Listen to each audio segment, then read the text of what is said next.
Morning student एक बार फिर से स्वागत है आपका हमारे यूट्यूब चैनल पे। स्टूडेंट लास्ट लेक्चर में हमने डिस्कस किया था किकिंग वायर एक्सपेरिमेंट, जिसमें हमने जो फ्लेमिंग का लेफ्ट हैंड रूल है वो डिस्कस किया था, that is called motor rule. Motor rule के बारे में हमने आपको डिटेल में बताया था कि किस तरीके से फ्लेमिंग का लेफ्ट हैंड रूल जो है वो काम करता है। इस तरीके से हमने बताया था जो हमारा फर्स्ट फिंगर है that is representation of magnetic field, ये मोशन को बताता है, और मिडिल फिंगर हमें क्या बताता है, इलेक्ट्रिक करंट की डायरेक्शन को हमें रिप्रेजेंट करता है।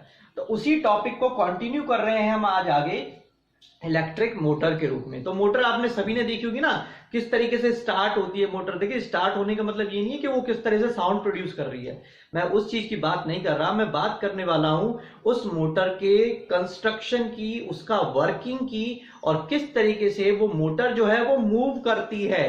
तो इसकी हम क्या करने वाले हैं, बात करने वाले हैं।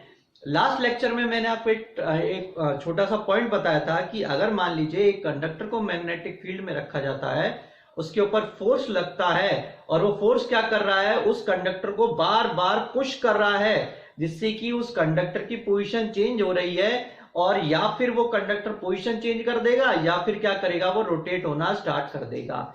तो पहला वाला जो किकिंग वायर एक्सपेरिमेंट में था उसमें क्या बताया कि फोर्स ज्यादा लग रही थी, कंडक्टर क्या था, उसने उसको क्या कर दिया, कंडक्टर को अपनी पोजीशन से हटा दिया है, that is called kicking wire experiment. अब हम आज का जो इलेक्ट्रिक मोटर जो होने वाला है उसमें क्या पढ़ने वाले हैं कि किस तरीके से फोर्स लगेगा और ये कंडक्टर को क्या करेगा, रोटेट करेगा, और वही रोटेशन हमें क्या करना है, यूज में लेना है, जो घरों में हम क्या करते हैं, यूज करते हैं। ठीक है स्टूडेंट, तो सबसे पहले हम बात करने वाले हैं इलेक्ट्रिक मोटर की। देखिए, इलेक्ट्रिक मोटर क्या होता है, आपने सबने देखा होगा। देखिए, मैं आपको बहुत सिंपल वे में बताने वाला हूं, वीडियो लेक्चर को पूरा देखिएगा जिससे कि ये चीज समझ में आ जाए आपको। देखिए, मोटर को चलाने के लिए आपको क्या करना पड़ता है, उसको प्लग में लगाना पड़ता है, ठीक है ना।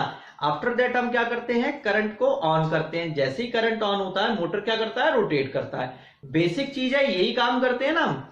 तो मोटर का बेसिकली फंडा क्या है, it can convert electrical energy into mechanical energy. समझ में आया सभी को। हमने स्विच को लगाया, स्विच को ऑन किया, हमने प्लग में लगाया वायर को और स्विच को ऑन कर देते हैं, तो करंट फ्लो होना स्टार्ट हो जाता है, और मोटर क्या करती है, घूमना स्टार्ट कर दी है। तो बेसिकली क्या होता है, motor is an electrical device which can convert electrical energy into mechanical energy. वो क्या करती है, इलेक्ट्रिकल एनर्जी को मैकेनिकल एनर्जी में कन्वर्ट करती है। देखिए, an electric motor is a device for converting electrical energy into mechanical energy. अब आपको बेसिक जो थॉट है वो क्लियर हो गया होगा, बेसिक आइडिया मिल गया होगा कि मोटर क्या काम करती है, वो इलेक्ट्रिकल एनर्जी को मैकेनिकल एनर्जी में क्या करती है, कन्वर्ट करती है। ठीक है, मैंने आपको देखिए डायग्राम से बता रखा है, दैट इज इलेक्ट्रिक मोटर। अगर आपको कोई ब्लॉक डायग्राम की पूछे कि what is the block diagram of DC motor, तो आप इस तरीके से ब्लॉक डायग्राम में बता सकते हैं। देखिए स्टूडेंट, जो हमारे जो वीडियो लेक्चर होने वाले हैं इनमें आपको एक पैटर्न मिलेगा, जिस पैटर्न में क्या होगा, पूरी तरीके से आप इसी को नोट डाउन करके अपने नोट्स बना सकते हैं, उसको समझ सकते हैं और पेपर में अच्छे मार्क्स भी ला सकते हैं। लेकिन उसके लिए आपको एक ही चीज की रिक्वायरमेंट है, बार बार मैं एक ही चीज कहता हूं कि वीडियो लेक्चर को पूरा देखिए, कंप्लीट देखिए, उसके बाद ही चीज आपको समझ में आएगी। ठीक है ना। अब देखिए, ये इलेक्ट्रिक मोटर है, तो इसका इनपुट क्या रहेगा। देखिए, इनपुट की अगर मैं बात करता हूं, इनपुट का मतलब होता है कि इलेक्ट्रिक मोटर को जो इनपुट दिया जा रहा है वो किस फॉर्म में दिया जा रहा है, इलेक्ट्रिकल एनर्जी की फॉर्म में।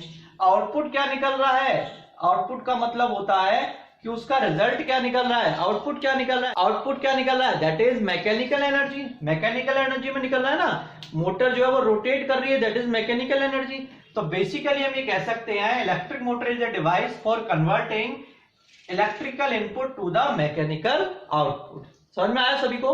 बहुत बेसिक सा हमारा डेफिनेशन है, ठीक है ना। इलेक्ट्रिक एनर्जी को मैकेनिकल एनर्जी में कन्वर्ट कर सकती है, या फिर इलेक्ट्रिकल इनपुट को मैकेनिकल आउटपुट में कन्वर्ट करती है। ठीक है, अब हम बात करने वाले हैं प्रिंसिपल की। तो देखिए, इसका प्रिंसिपल क्या रहने वाला है, when a coil carrying current is placed in a magnetic field. हम बात कर रहे हैं किसकी, करंट कैरिंग कंडक्टर की। करंट कैरिंग कंडक्टर तो हो गया, अब यहाँ पे हम कंडक्टर क्या ले रहे हैं, कॉइल ले रहे हैं, ठीक है ना।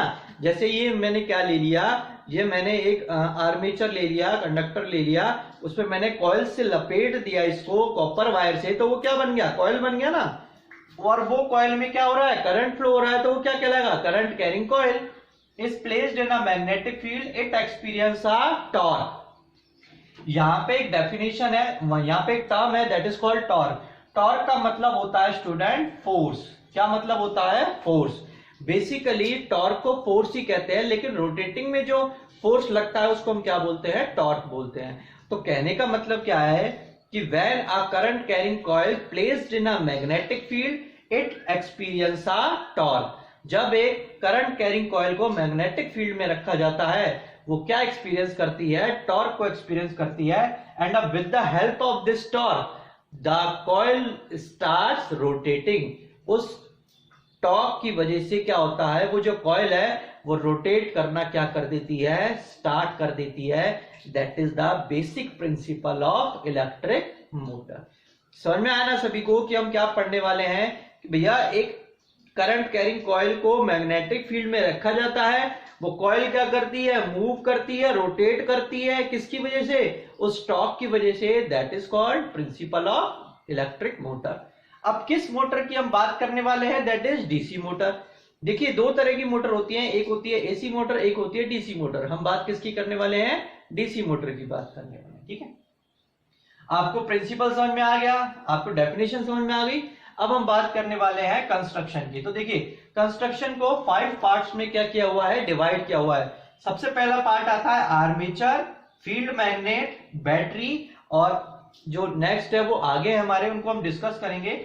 सबसे पहले हम बताते हैं कि आर्मेचर क्या होता है। ठीक है ना, देखिए the armature consist of a large number of turns of insulated copper wire wound over a soft iron core. Suppose कीजिए मैंने एक सॉफ्ट आयरन कोर लिया है, इस कोर के ऊपर कॉपर वायर से लपेट दिया है, तो ये क्या बन जाएगा, आर्मेचर बन जाएगा। इसको हम क्या बोलेंगे, आर्मेचर बोलेंगे। ठीक है ना। Second is field magnet. The magnetic field is supplied by a permanent magnet. अब इसमें जो मैग्नेट का यूज कर रहे हैं that is called field magnet कहते हैं उसको।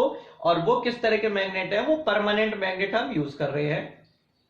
Next is battery. The battery consist of a few cell and is connected across the brushes. The brushes pass the current to the rings from where it is carried to the armature. Battery क्या काम कर रही है, battery current flow करने का क्या कर रही है, काम कर रही है। बैटरी करंट किसको देती है, ब्रशेस को देती है। ब्रशेस करंट किसको देते हैं, रिंग्स को देते हैं। और रिंग्स किसको देते हैं, आर्मेचर को देते हैं। जिससे कि आर्मेचर क्या करता है, रोटेट करता है। अब आप ये सोच रहे होंगे कि सर आर्मेचर क्या है, फील्ड मैग्नेट क्या है, और ये बैटरी क्या होता है, हमें तो पता ही नहीं है, डायग्राम हमने देखा ही नहीं है। तो अब हम डायग्राम बताने वाले हैं और डायग्राम में पूरा डिफाइन करने वाले हैं। तो चलिए देखते हैं उसका डायग्राम। देखिए स्टूडेंट्स, तो अब हम बात करने वाले हैं डायग्राम ऑफ डीसी मोटर या फिर कंस्ट्रक्शन की हम बात करने वाले हैं। तो देखिए ये आपको मैग्नेट दिखाई दे रहे हैं, ये हमारा मैग्नेट है और ये हमारा मैग्नेट। ये दोनों मैग्नेट किस तरह के हैं, ये परमानेंट मैग्नेट है। अब देखिए परमानेंट मैग्नेट में क्या होता है, मैग्नेट में बेसिकली मैग्नेटिक फील्ड लाइंस होती है ना। अब यहाँ पे कहीं पे मेंशन नहीं है कि मैग्नेट कौन सा पोल है या क्या है। तो मैंने आपको बताया था रेड कलर है तो वो कौन सा पोल हो गया, नॉर्थ पोल हो गया, और ये वाला कौन सा हो जाएगा, साउथ पोल हो जाएगा। तो मैग्नेटिक फील्ड लाइन इस तरीके से क्या कर रही है, ट्रेवल कर रही है ना। ठीक है, ये हमारे दो मैग्नेट हो गए, फील्ड मैग्नेट हो गए, इनको हम क्या बोलते हैं, फील्ड मैग्नेट बोलते हैं। ठीक है ना। अब ये वाला जो पोर्शन है, देखिए मैं लिख रहा हूं A B C D, ये वाला जो पोर्शन है ये कॉपर, ये जो हमारा आयरन कोर है इसके ऊपर हमने वायर को लपेटा हुआ है, that is called armature. ABCD is armature, ये क्या हो जाएगा, आर्मेचर हो जाएगा। ठीक है ना। अब देखिए ये जो ब्लैक वाला पोर्शन है दैट इज कॉल्ड ब्रशेस, इनको हम क्या बोलते हैं, ब्रशेस बोलते हैं। और ये जो पार्ट देख रहे हैं ना, अब ये सेमी सर्कल वाला पार्ट है, ये क्या कहलाता है, स्लिप रिंग्स कहलाता है, स्लिप रिंग्स। और इन्हीं स्लिप रिंग्स को क्या बोला जाता है, कम्यूटेटर भी हम कहते हैं। That is split rings.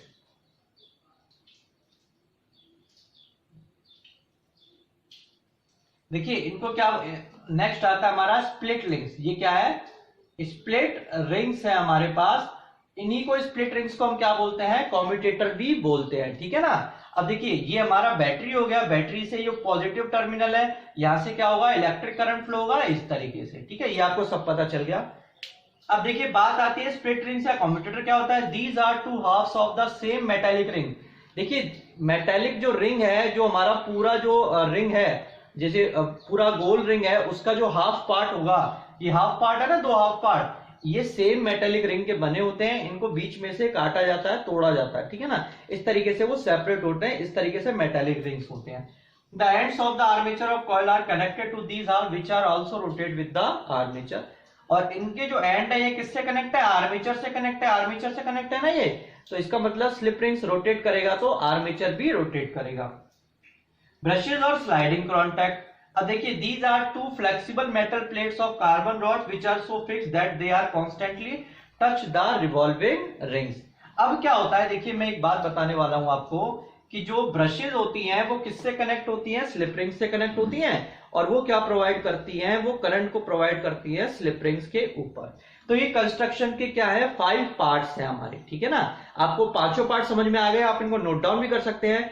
अब मैं बात करता हूं इसकी वर्किंग की, और वर्किंग में एक एक पार्ट के बारे में आपको बताता जाता हूं, जिससे कि आपको वो बेसिक स्ट्रक्चर जो समझ में आ जाएगा। देखिए सबसे पहले हमने मैग्नेट पढ़ा कि 2 मैग्नेट है हमारे पास, परमानेंट मैग्नेट। उसके बाद हमने आर्मेचर लिया। देखिए ABCD क्या है, मेरे पास आर्मेचर है, ठीक है ना, समझ में आया। आर्मेचर का मतलब एक जो आयरन कोर है, सॉफ्ट आयरन कोर, उसके ऊपर हमने क्या कर रखा है, कॉपर वायर को लपेटा हुआ है, दैट इज कॉल्ड आर्मेचर, उसको आर्मेचर कहते हैं, ठीक है।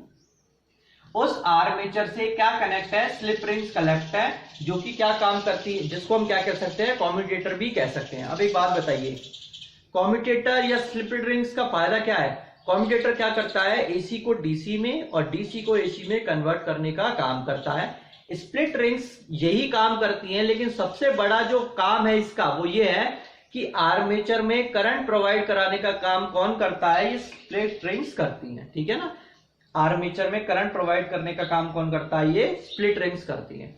आफ्टर दैट आता है ब्रशेस। ब्रशेस क्या काम करती हैं, देखिए ब्रशेस जो है वो स्लिप रिंग से कनेक्टेड है, इस तरीके से स्लिप रिंग से क्या है, ब्रशेस कनेक्ट है। ब्रशेस में क्या होता है, कार्बन के ब्रशेस लगे होते हैं, कार्बन के ब्रशेस होते हैं। ब्रशेस क्या करते हैं, इलेक्ट्रिक करंट को पास करते हैं। ये बैटरी में से जो करंट आ रहा है वायर के थ्रू, ये ब्रशेस में आ रहा है, और ब्रशेस किसको दे रहा है, स्लिप रिंग्स को दे रहा है। स्लिप रिंग किसको दे रही है, आर्मेचर को दे रही है, जब भी तो आर्मेचर रोटेट करेगा ना। समझ में आई ना सभी को। अब ब्रशेस जो होती है वो कार्बन की यूज करते हैं, लेकिन ग्रेफाइट की ब्रशेस भी हम यूज कर सकते हैं। ग्रेफाइट के ब्रशेस में क्या होता है, सेल्फ लुब्रिकेटिंग प्रॉपर्टी होती है, जिसकी वजह से उसमें क्या होता है, फ्रिक्शन कम होता है और हीटिंग की प्रॉब्लम कम रहती है, इसलिए ग्रेफाइट के ब्रशेस का हम क्या यूज कर मैक्सिमम यूज करते हैं, ठीक है। और ये बैटरी है जो इलेक्ट्रिक करंट को प्रोवाइड कर रही है। अब मैं बात करने वाला हूं इसकी वर्किंग की। तो वर्किंग कैसे रहेगा, देखिए जैसे ही बैटरी में से करंट फ्लो होना स्टार्ट होता है, तो करंट इस तरीके से फ्लो होगा ना, आपका इधर जाएगा, इधर जाएगा, इधर जाएगा, इस तरीके से करंट क्या होगा, फ्लो होगा इस तरीके से। अब देखिए करंट जब इस तरीके से फ्लो होगा, तो ये जो आर्मेचर है, ये आर्मेचर इस तरीके से है, सपोज कीजिए करंट फ्लो हो रहा है। अब जब करंट फ्लो होगा तो इसकी डायरेक्शन क्या हो जाएगी, चेंज हो जाएगी ना। भाई मोटर गोल गोल ही तो घूमती है, ये ABCD है वो इस तरीके से हो जाएगा, डायरेक्शन बता रखी है ना, क्लॉकवाइज डायरेक्शन में रोटेट करेगा। बैटरी में से करंट जाएगा ब्रशेस में, ब्रशेस पास करेंगे स्प्लिट रिंग्स में, और स्प्लिट रिंग्स पास करेगा किस में, आर्मेचर में, जिससे आर्मेचर क्या करेगा, रोटेट करेगा। आर्मेचर रोटेट करना क्या हो जाएगा, स्टार्ट हो जाएगा। That is the working of DC motor. इस तरीके से डीसी मोटर क्या करेगी, आपकी रोटेट करना स्टार्ट हो जाएगी। समझ में आया ना सभी को आपका। देखिए बेसिक बहुत सिंपल तरीके से मैंने आपको बताया है, ठीक है।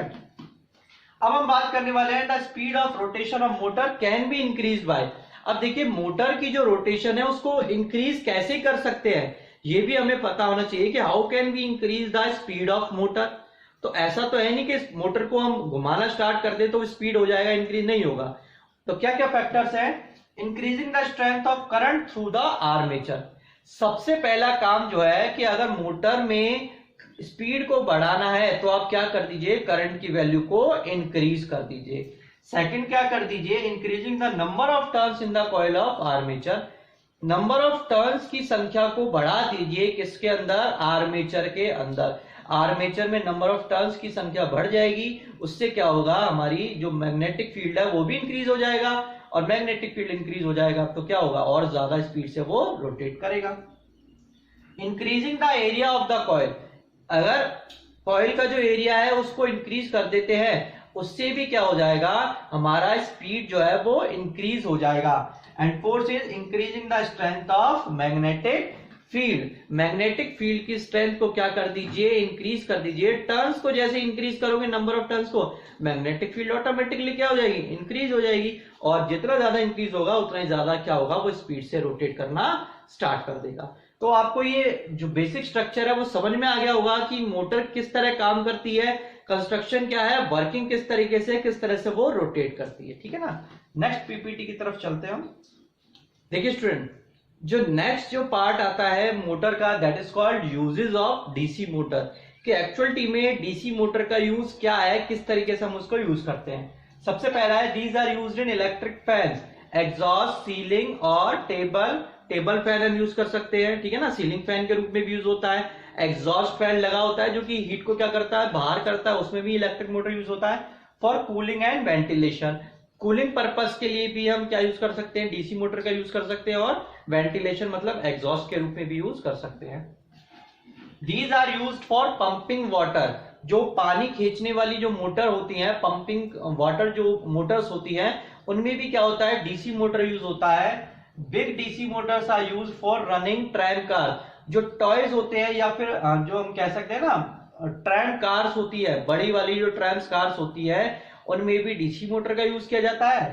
Small DC motor are used in various toys, देखिए बड़ी वाली जो डीसी मोटर है उनका यूज किया जाता है ट्रैम्स कार के रूप में, और छोटी वाली जो डीसी मोटर है उनका यूज किया जाता है टॉयज के रूप में। जो बच्चों के जो खिलौने आते हैं उनमें आपने देखा होगा, बाइक वगैरह, गाड़ी वगैरह, वो जो चलती है तो वो डीसी मोटर के थ्रू चलती है वो, ठीक है ना स्टूडेंट। तो होपफुली आपको जो वीडियो लेक्चर है ये अच्छा लगा होगा, समझ में भी आया होगा, डीसी मोटर का जो कॉन्सेप्ट है वो हमने आपको बताया है। तो अगर अच्छा लगा है तो वीडियो को लाइक कीजिए, चैनल को सब्सक्राइब कीजिए, और ज्यादा से ज्यादा शेयर करने की कोशिश कीजिए, जिससे कि मैक्सिमम अमाउंट में स्टूडेंट इसका बेनिफिट उठा सके। यही हमारे चैनल का मोटिव है। और बेल आइकन को प्रेस कीजिए जिससे कि नेक्स्ट वीडियो नोटिफिकेशन आपको मिलता रहे। नेक्स्ट लेक्चर में हम बात करने वाले हैं फैराडे के एक्सपेरिमेंट की, दैट इज इलेक्ट्रोमैग्नेटिक इंडक्शन हम डिस्कस करने वाले हैं। तो ठीक है स्टूडेंट, आज के लिए इतना ही। Thank you.